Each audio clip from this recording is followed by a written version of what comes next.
সবাইকে জয় যিশু, হালেলুয়া। জীবন্ত প্রভুর ধন্যবাদ করি, তিনি সুন্দর সুযোগ দিয়েছেন প্রার্থনা করার জন্য, আরাধনা করার জন্য। তার জন্য জীবন্ত প্রভুকে ধন্যবাদ করি। তো চলুন খ্রিস্টদের প্রিয় বিশ্বাসী ভাই বোনেরা, আমরা প্রভুর গৌরব করি।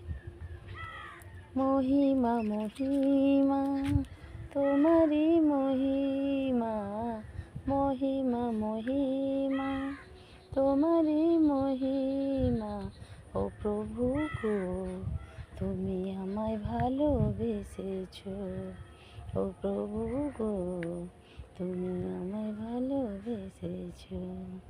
ভালোবাসার বিনিময়ে জীবন দিয়েছ, ভালোবাসার বিনিময়ে জীবন দিয়েছ। রক্ত দিয়ে আমায় কিনে নিয়েছ। ও প্রভু গো,